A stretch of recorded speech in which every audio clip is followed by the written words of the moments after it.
আসসালামু আলাইকুম দর্শক। ডক্টর মোহাম্মদ ইউনূস এবং তার অন্যতম সেনাপতিদের মধ্যে একজন, অন্যতম সেনাপতি শফিক সাহেব, ওনার তথ্য ভান্ডারের দায়িত্বে প্রধান উপদেষ্টার প্রেস উইং এর চিফ শফিক সাহেব, তিনি মাত্র একদিন আগে বলেছেন যে ইন্টারন্যাশনাল কমিউনিটির সাংঘাতিক সাপোর্ট তাদের এই ইলেকশনের প্রতি, যে একটা পিকুলিয়ার ইলেকশন তারা আয়োজন করতে যাচ্ছে। সোজা বাংলায় বললে একতরফা ইলেকশন, বোঝাপড়া ইলেকশন, সমঝোতার ইলেকশন, আওয়ামী লীগ স্টাইল, আওয়ামী লীগ থেকে শেখার ইলেকশন। সেই ইলেকশনের জন্য নাকি ওয়ার্ল্ডের কোনো কারো মাথা ব্যথা নাই। তাদের ইউরোপীয় ইউনিয়নের তাদের পর্যবেক্ষক আসছে, তাদেরকে জামাই আদর করে খাওয়াবে, থাকাবে। টিআইবিএসকে প্রশ্ন তুলেছে যে এগুলো ঠিক না।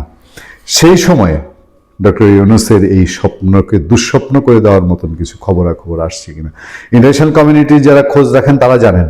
তার পাশাপাশি এই খবরটি যদি আপনারা চোখ বুলিয়ে থাকেন এর মধ্যে, তারপরে একটু ধরিয়ে দিয়ে আসন্ন ত্রয়োদশ জাতীয় সংসদ নির্বাচনে বাংলাদেশে পর্যবেক্ষক পাঠানোর কোনো পরিকল্পনা নেই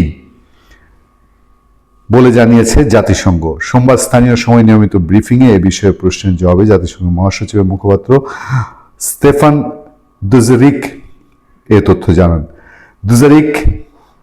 দুজারিক বলেন, জাতিসংঘ নিজে নির্বাচন পর্যবেক্ষক পাঠায় না যদি না সাধারণ পরিষদ বা নিরাপত্তা পরিষদের পক্ষ থেকে কোনো ম্যান্ডেট থাকে।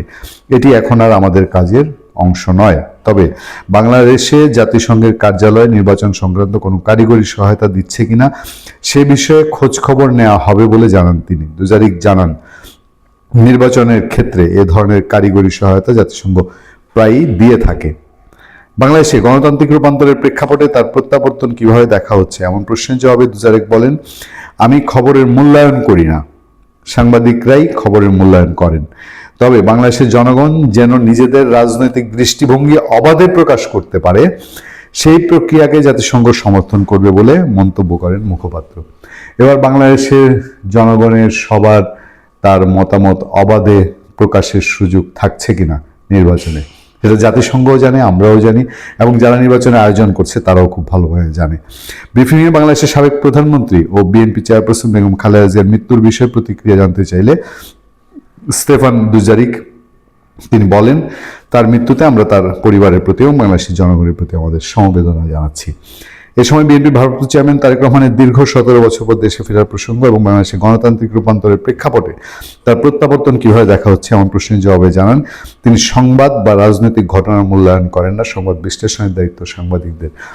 তারেক রহমান আগামীতে সফল হবেন কি হবেন না সেটা টোটালি ডিপেন্ড করে তার কর্মের উপরে। তিনি এখন মূল্যায়ন করার কোনো সুযোগ নেই।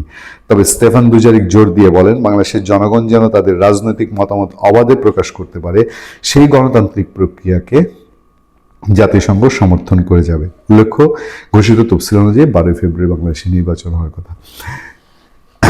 রাজনৈতিক সংশ্লিষ্ট মহল যারা আছেন, যখন থেকে জাতিসংঘ জানিয়েছে তারা নির্বাচন পর্যবেক্ষণ করতে আসছেন না, তখন থেকে সবাই নড়ে চড়ে বসেছেন যে জাতিসংঘ কি তাহলে ভিন্ন কোনো সিগন্যাল দিচ্ছে। এর মধ্যে আপনারা জানেন কমনওয়েলথের সিগন্যাল সম্পর্কে আমরা জেনেছি, আইআরওয়ের সিগন্যাল সম্পর্কে জেনেছি, আমরা ভারতের সিগন্যাল সম্পর্কে জেনেছি, আমেরিকার সিগন্যাল সম্পর্কে আমরা ধারণা পাচ্ছি যে বাংলাদেশে একটি গ্রহণযোগ্য এবং অংশীদারত্বমূলক নির্বাচন ছাড়া ইন্টারন্যাশনাল কমিউনিটি বিকল্প কিছু ভাবছে না। বাংলাদেশে এখন যে নির্বাচনের প্লট তৈরি হয়েছে, যেভাবে এখন নির্বাচনটা হতে যাচ্ছে, সেই নির্বাচন দিয়ে ভবিষ্যৎ বাংলাদেশ এমন একটা পরিস্থিতিতে যে নির্বাচন হলেও বিপদ, না হলে বিপদ। হলে সেটা একতরফা নির্বাচন, বাংলাদেশে স্থিতিশীলতা আসবে না। আর না হলে বিপদ হচ্ছে চরমপন্থাদের হাতে বাংলাদেশের চালিকা শক্তি যেটা প্রায় চলে গেছে, সেটা আরো দৃঢ়ভাবে চলে যেতে পারে। ভালো থাকবেন, সুস্থ থাকবেন। আপনার সাথে আমি আতিক রহমান, পূর্ণিয়া।